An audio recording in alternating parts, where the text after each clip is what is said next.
In the last class, we have discussed about the color of transition metals.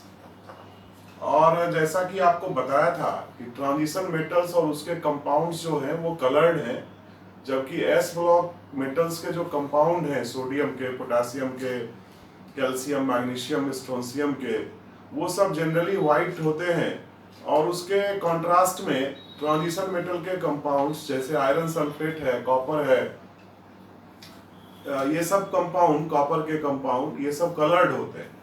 तो colour के हमने 3 reasons बताए थे। पहला रीजन बताया था आपको डीडी ट्रांजिशन, दूसरा रीजन है चार्ज ट्रांसफर, और तीसरा रीजन है चार्ज पोलराइजेशन। पिछले दिन हम लोगों ने डीडी ट्रांजिशन के बारे में समझाया था कि डी ऑर्बिटल से डी ऑर्बिटल के ट्रांजिशन में कलर किस तरह से प्रभावित होता है और कैसे कलर इससे जनरेट होता है। उसका मैं थोड़ा सा एक बार रिवीजन कर देता हूं कि जैसे मान लीजिए कि कोई हमारा कंपाउंड है, कॉपर सल्फेट है, CuSO4 5H2O, जो ब्लू कलर का होता है। ये कंपाउंड हमारा ब्लू कलर का है। तो ये क्यों ब्लू कलर का है? तो यहाँ पर मेटल जो है ये कॉपर 2+ है और इसके क्रिस्टल में चारों बगल से सल्फेट आयन है। चारों बगल से इस तरह से ऑक्टाहेड्रली सल्फेट आयंस इसमें जुड़े हुए हैं। और हमने डिस्कस किया है इसका कि इस कॉपर 2+ का जो कॉन्फ़िगरेशन है वो 3d9 है। 4s इसमें 0 है, 4s का इलेक्ट्रॉन बाहर आ गया है। और 3d के जो 9 इलेक्ट्रॉन है वो d के 5 ऑर्बिटल्स में है, इस तरह से। और ये जो d के 5 ऑर्बिटल है इनका नाम हम लोगों ने लिख के आपको बताया था, dxy, dxz, dyz, dx2y2 और dz2 इसमें रहते हैं। ये जो 3 d ऑर्बिटल्स होते हैं इनको हम लोग T2g कहते हैं। क्या कहते हैं? T2g। ये हम बताएंगे आपको आगे क्रिस्टल फील्ड थ्योरी में कि इसको क्यों T2g कहा जाता है। और ये जो 2 ऑर्बिटल हैं इसको हम लोग इजी सेट ऑफ ऑर्बिटल कहते हैं ऑक्टाहेड्रल फील्ड में। ये ज्योमेट्री ऑक्टाहेड्रल कैसे है? तो देखिए इसको हम लोग इस तरह से दिखा सकते हैं। यहां हमारा मेटल आयन है और ये हमारा लिगेंड का पोजीशन है। इसको हम लोग L एनायन या लिगेंड के तरह से लिखते हैं। तो ये जो है ये ऑक्टाहेड्रल इस तरह से बनता है। इसलिए इस तरह के ज्योमेट्री को जहां पर एनायंस या लिगेंड्स 3 परपेंडिकुलर एक्सिस के अलोंग अरेंज होते हैं, 3 दूनी 6 लिगेंड्स यहाँ पे दिख रहे हैं, एनायंस दिख रहे हैं, उसको हम लोग ऑक्टाहेड्रल ज्योमेट्री कहते हैं। तो इस ऑक्टाहेड्रल ज्योमेट्री में ये डीडी ट्रांजिशन कैसे होता है? तो यहाँ जो d ऑर्बिटल का इलेक्ट्रॉन है, ये इलेक्ट्रॉन इसको इसके इलेक्ट्रॉन्स के द्वारा, इस इलेक्ट्रॉन्स के द्वारा रिपल्सन होता है दोनों के बीच में। और यह रिपल्सन के कारण थोड़ी सी एनर्जी इंक्रीज हो जाती है। यदि फ्री मेटल आयन है तो उसमें फ्री मेटल आयन में 5 d ऑर्बिटल डीजेनरेट होते हैं, एक लेवल पर होते हैं। लेकिन जब उनको किसी इस तरह से इस एनायंस के द्वारा जब रिपल्सन होता है तो उसकी एनर्जी थोड़ी इंक्रीज कर जाती है। और एनर्जी इंक्रीज करने से ये स्प्लिटिंग ऑफ d ऑर्बिटल्स होता है। इसकी विस्तृत चर्चा हम लोगों ने पिछले क्लास में की है। कैसे कि जैसे जो ऑर्बिटल, जैसे dxy का ऑर्बिटल है, ये x एक्सिस, ये y एक्सिस मान लीजिए, तो ये dxy का हमारा ऑर्बिटल है और लिगेंड का पोजीशन यदि यहां पर है तो इसको कम रिपल्सन है, जबकि dx2 में electrons, metal d orbital electrons along the axis होते हैं और ये हमारा लिगेंड है, तो ये आमने सामने हैं और इनके बीच ज्यादा रिपल्सन होता है। तो जहां ज्यादा रिपल्सन होगा वहां थोड़ी एनर्जी बढ़ गई, तो ये हमारा 2 ऑर्बिटल ऊपर चला गया और ये 3 ऑर्बिटल नीचे रहता है। इस तरह से इस d ऑर्बिटल्स के बीच में स्प्लिटिंग हो गई। अब ये जो एनर्जी गैप हो गया, इस स्प्लिटिंग का मतलब हुआ कि they are now at the different energy levels. अब जब ये डिफरेंट एनर्जी लेवल्स पर हैं तो लोअर एनर्जी से हायर एनर्जी की तरफ इलेक्ट्रॉन का ट्रांजिशन हो सकता है यदि कुछ रेडिएशन और इसमें विजिबल लाइट का कुछ वेवलेंथ, सर्टेन वेवलेंथ जो है वो एब्जॉर्ब होता है। तो जो हिस्सा एब्जॉर्ब हो गया बाकी हिस्सा रिफ्लेक्ट होकर के आपकी आंख तक दिख जाता है और इसी से वो सब्सटेंस कलर्ड दिखाई पड़ता है। अब यह जो स्प्लिटिंग का जो एनर्जी गैप है यह डिपेंड करता है कि हमारे मेटल सिस्टम में कितने इलेक्ट्रॉन्स हैं, लिगेंड कैसा है, एनायन कैसा है, उसमें रिपल्सन कैसा हुआ, ज्योमेट्री कैसी है, इन सारे पैरामीटर्स पर डिपेंड करता है और अलग अलग गैप के हिसाब से अलग अलग वेवलेंथ की एनर्जी एब्जॉर्ब होती है। इसलिए हर एक सब्सटेंस ट्रांजिशन मेटल कंपाउंड्स में अलग अलग कलर का दिखता है, भले मेटल आयन का ऑक्सीडेशन स्टेट एक जैसा हो। आयरन 2+ के कंपाउंड सल्फेट के साथ किसी एक कलर में, क्लोराइड के साथ अलग कलर में, नाइट्रेट के साथ अलग कलर में दिखेंगे।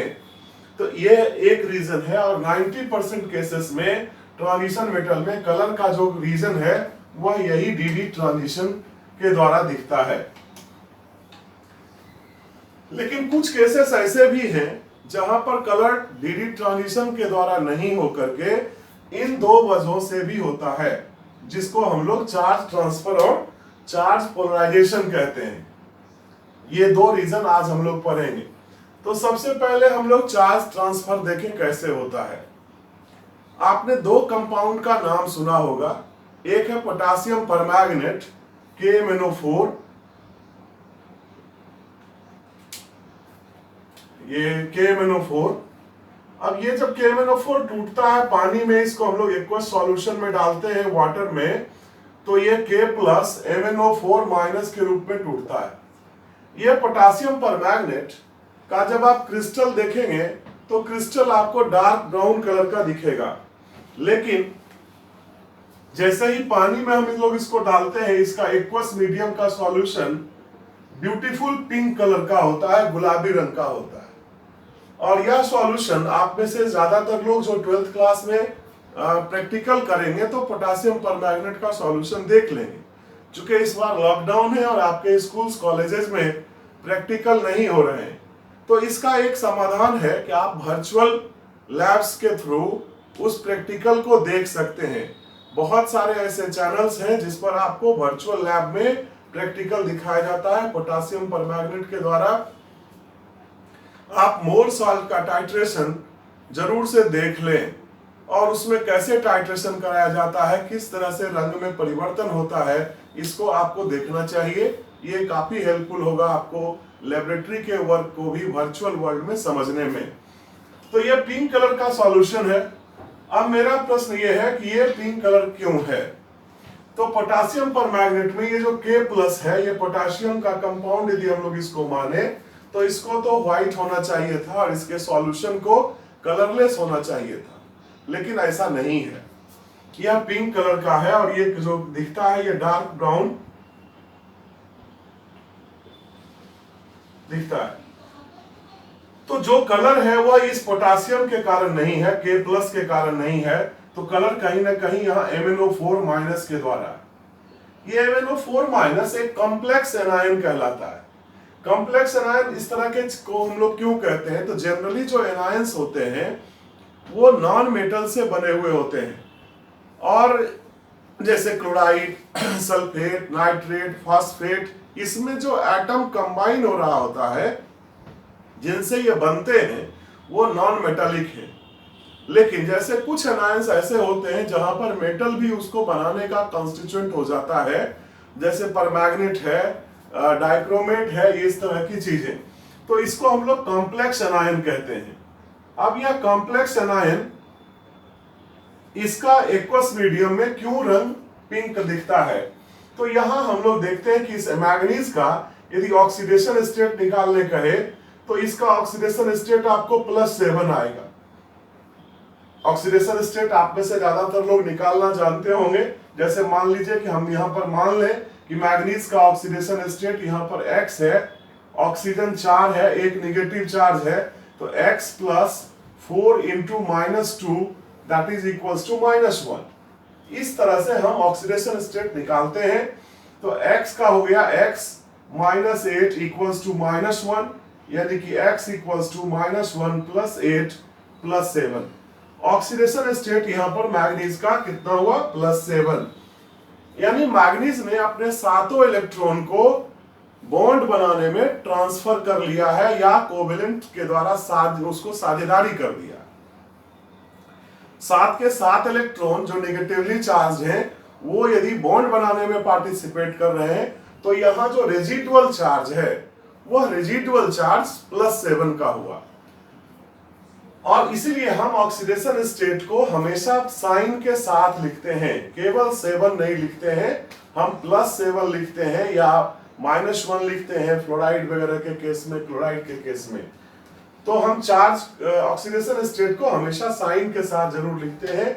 ऑक्सीडेशन स्टेट डिफाइन किया जाता है किसी एटम के ऊपर रेजिडुअल चार्ज, बचा हुआ आवेश, जब हाइपोथेटिकली बाकी के सारे सराउंडिंग एटम्स वहां से दूर हो जाएं, वहां से हट जाएं। ये हो भी एक्चुअली भी हट सकता है, नहीं भी हट सकता, इसलिए हम लोग हाइपोथेटिकल वर्ड इस्तेमाल कर रहे हैं। अब मैग्नीज का जो हमारा इलेक्ट्रॉनिक कॉन्फ़िगरेशन है, ये है 3d5 4s2। ये हमने पहले आपको लिखने बताया है, आर्गन 3d5 4s2। यदि मैग्नीज 7+ हो गया तो इसका हो जाएगा सिर्फ आर्गन, 3d में कोई इलेक्ट्रॉन नहीं, 0, 4s में भी 0, सारे इलेक्ट्रॉन्स इसके बाहर हो गए। अब यदि यह सिचुएशन है, तो इस सिचुएशन में हम यदि डी ट्रांजिशन की बात करें, तो यहां तो कोई भी इलेक्ट्रॉन ही नहीं है। भले यदि हम गैप दिखाएं भी, तो इस केस में कोई इलेक्ट्रॉन नहीं है। और यदि d0 सिस्टम हो जाए, जहां d ऑर्बिटल में कोई इलेक्ट्रॉन नहीं है, तो वो सारा कंपाउंड कलरलेस होना चाहिए या व्हाइट होना चाहिए। इसी तरह से जैसे हम लोग डिस्कस करते हैं कि टाइटेनियम 4+ जो d0 सिस्टम है, इसके सभी कंपाउंड व्हाइट या कलरलेस हैं। तो फिर हम सवाल आता है कि यह परमैग्नेट के केस में यह कलर कहां से आया। तो हम यहां पर परमैग्नेट आयन की का स्ट्रक्चर देखने का प्रयास करते हैं कि यह परमैग्नेट दिखता कैसा है।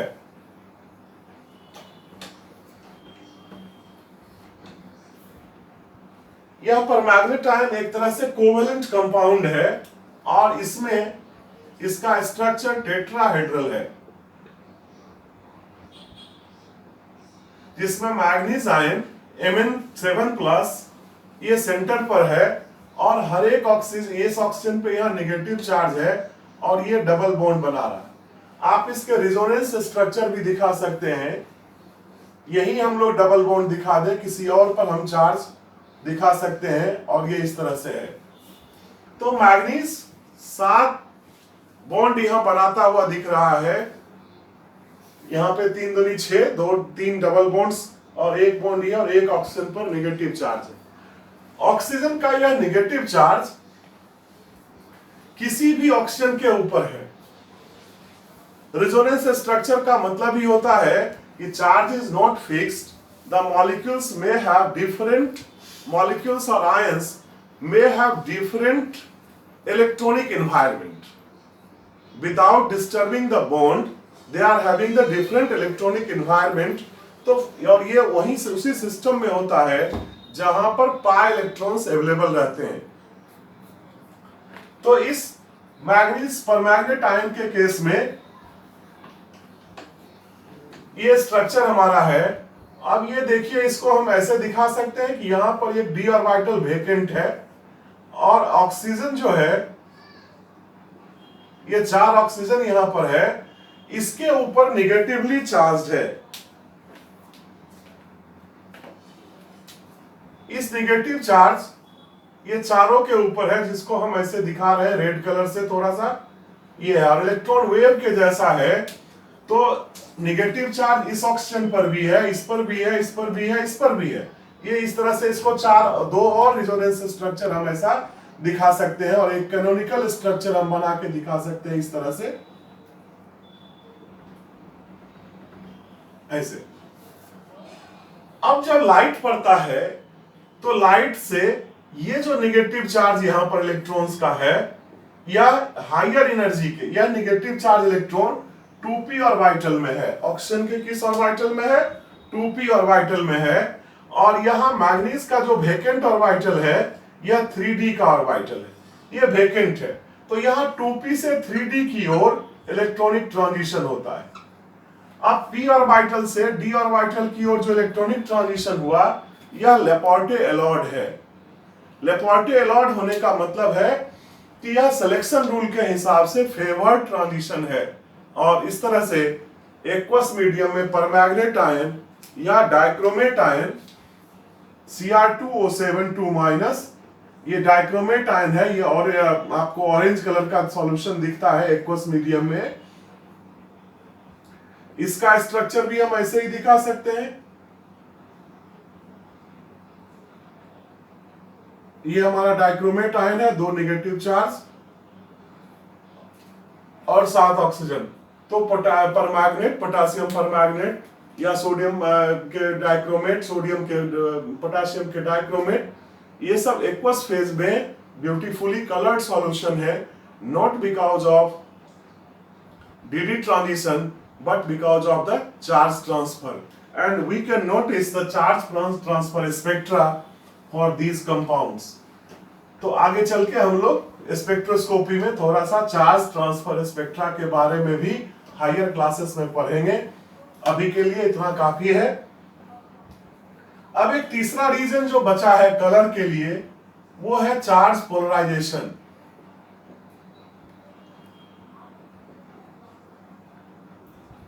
यह चार्ज पोलराइजेशन क्या है? हम इस टॉपिक को भी आज देख सकते हैं। जैसे हम सिल्वर के 3 कंपाउंड लिखते हैं, AgCl, AgBr और AgI। अब आपको पता होगा कि इसका कलर क्या है। तो सिल्वर क्लोराइड जो है ये व्हाइट होता है, और आप इसको टेस्ट के द्वारा बनाते भी होंगे लेबोरेटरी में। जो एक कॉमन हमारा लेबोरेटरी रिएजेंट है वो है सिल्वर नाइट्रेट, AgNO3 सॉल्यूशन। यह AgNO3 सॉल्यूशन, हालांकि सिल्वर नाइट्रेट थोड़ा महंगा हो गया है, but we can have this solution. हम सिल्वर नाइट्रेट बना भी सकते हैं लेबोरेटरी में, और इसका सॉल्यूशन हमारा हेलाइड्स के टेस्ट के लिए यूज किया जाता है। हेलाइड्स जैसे X- क्लोराइड, ब्रोमाइड और आयोडाइड के लिए टेस्ट कैसे करता है। तो मान लीजिए सोडियम का 3 कंपाउंड है NaX, जिसमें X हमारा क्लोराइड, ब्रोमाइड, आयोडाइड तीनों हो सकता है, और इसमें हम यदि AgNO3 का एक्वस सॉल्यूशन डालेंगे एक्सेस में, तो यह AgX बनाएगा। यह AgX का कलर यदि व्हाइट आता है, यदि ये व्हाइट आता है तो हम यह कहते हैं Cl- यहां पर है, और यदि ये लाइट येलो कलर का आता है तो हम कहते हैं यहां पर Br- है, और यदि ये येलो कलर का आता है तो हम कहते हैं I- है। इस तरह से 3 हैलाइड का ये टेस्ट आता है, जो हमारे इसके कलर के ऊपर निर्भर है।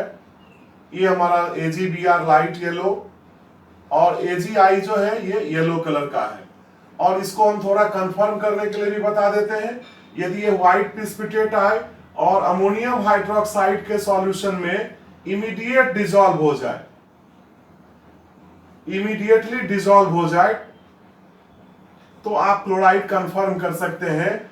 और यदि ये 5 मिनट के बाद बॉयल करने पर डिसॉल्व होता हो, अमोनियम हाइड्रोक्साइड का सॉल्यूशन डालेंगे और 5 मिनट के लिए बॉयल करेंगे, तब ये डिसॉल्व होगा, तो ये हमारा ब्रोमाइड है। और अमोनियम हाइड्रोक्साइड डालने से डू नॉट डिसॉल्व, ये डिसॉल्व नहीं हो तो हम कहते हैं कि आयोडाइड है। तो ये आपका क्वालिटेटिव एनालिसिस का टेस्ट है। तो इसको आप करते हैं लेबोरेटरी में, या नहीं भी किए होंगे इस बार, तो हम ये जानना भी चाहिए। तो अब सवाल ये है कि सिल्वर क्लोराइड, सिल्वर ब्रोमाइड और सिल्वर आयोडाइड, तीनों सिल्वर के कंपाउंड है और यहां पर सिल्वर का ऑक्सीडेशन स्टेट Ag+ है। Ag का कॉन्फ़िगरेशन आपने लिखा है पहले, ये हमारा 4d10 5s1 होता है। कॉपर के ग्रुप में सिल्वर है, कॉपर, सिल्वर और गोल्ड, और तीनों का कॉन्फ़िगरेशन एक जैसा है। 3d10 4s1 4d10 5s1 5d10 6s1 ये है। तो सिल्वर हमारा 4d10 5s1, Ag+ क्या हो जाएगा 4d10 5s0। अब ये 4d में भरा हुआ सिस्टम है। तो जैसा कि हमने आपको कहा कि d0 सिस्टम हो तो स्प्लिटिंग होने के बाद भी इलेक्ट्रॉन ही नहीं है तो किसका एक्साइटेशन होगा, तो वहां एक्साइटेशन नहीं है। उसी तरह से यदि हमारा स्प्लिटिंग हो जाए और ऊपर नीचे दोनों जगह पर इलेक्ट्रॉन भरे हुए हो, d10 सिस्टम है, 6 इलेक्ट्रॉन नीचे और 4 इलेक्ट्रॉन ऊपर है, तो एनर्जी देने से भी कोई रेडिएशन यदि यहां आता भी है तो यह इलेक्ट्रॉन एब्जॉर्ब करके कहां जाएगा, जगह खाली ही नहीं है। तो जब जगह खाली नहीं है तो ट्रांजिशन नहीं होगा। तो d0 हो या d10 हो, ध्यान रखना है, d0 हो या d10 हो, दोनों स्थितियों में व्हाइट कलर के कंपाउंड होते हैं, कलर्ड नहीं होते हैं। जैसे जिंक का +2 स्टेट में सब कंपाउंड जो है वो व्हाइट कलर का है और कहीं कहीं यही चार्ज पोलराइजेशन के कारण वो येलो होता है। तो Ag+ के कारण तो यहां कलर हुआ नहीं क्योंकि यह d10 सिस्टम है, भरा हुआ है। तो फिर यह कलर में परिवर्तन क्यों हुआ? तो हम अब यहां पर कह सकते हैं कि तब जब एक चीज में नहीं है तो हमको अपने रीजन को दूसरे जगह पे ले जाना चाहिए। तो दूसरा पार्ट क्या है, वो है हमारा एनायन, क्लोराइड, ब्रोमाइड और आयोडाइड। अब क्लोराइड, ब्रोमाइड और आयोडाइड में क्या समानता है, तो समानता है चार्ज की। तो चार्ज की समानता है तो चार्ज रीजन नहीं होगा। तो अब किसको देखना है, तो साइज को देखिए। तो क्लोराइड थोड़ा छोटा साइज का है, ब्रोमाइड उससे बड़ा है और आयोडाइड काफी बड़ा है। और ये तीनों सिल्वर आयन के साथ जुड़ा हुआ है जिसका साइज हम ये बनाते हैं, ये। तो इस तरफ हमारा ये Ag+ है और ये हमारा हो गया Cl-, Br- और I-।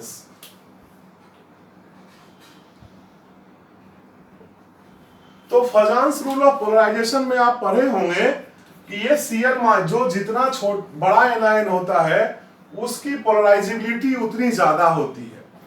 Larger the anions more the polarisability, larger the anions more the polarisability. तो इसकी पोलराइजिबिलिटी सबसे ज्यादा है और ये पोलराइज होकर के इस तरह से हो जाएगा, अंडे के जैसा ये एनायन हो जाएगा। इसमें पोलराइजेशन सबसे कम होगा और ये नहीं के बराबर पोलराइजेशन हम इसमें दिखाएंगे। तो जब ही पोलराइजेशन हुआ इसका मतलब क्या हुआ कि there is a movement of electron from one place to another and in this way that requires some absorption of energy and the compounds appears to be colored. So these are the three reasons for the color in transition metal compounds. Let us revise it. First is d-d transition because of the splitting of the d orbitals. Second is charge transfer and third one is charge polarization. So in this way this topic is over. Actually last topic for the color. Color we have given 2 video lectures for the color of transition metal, first and second, and in between we have a gap of 3-4 days. This is because of the some of my participation in a workshop for the pedagogy lectures from IS Aizer Bhopal. तो आप लोग note बनाने के लिए उसमें बताया गया है कि चूंकि यह हमारा रेगुलर क्लास नहीं हो रहा है तो स्टूडेंट्स नोट्स बनाने का काम नहीं कर रहे हैं, लेकिन आपको इसको रेगुलर क्लास के रूप में लेना है। और जब भी आप इसको पढ़ें तो पढ़ते हुए बगल में एक कॉपी जरूर रखिए, पेन रखिए, बुक्स रखिए, और जब आधे घंटे के लिए या 25 मिनट के लिए आप ये लेक्चर सुनते हैं तो कुछ पॉइंट्स को अपनी कॉपी में नोट्स बना करके रखिए। और ये नोट्स बना के जब आप पढ़ेंगे तब आपको ज्यादा बेनिफिट होगा. This should be considered as the regular class. Thank you very much.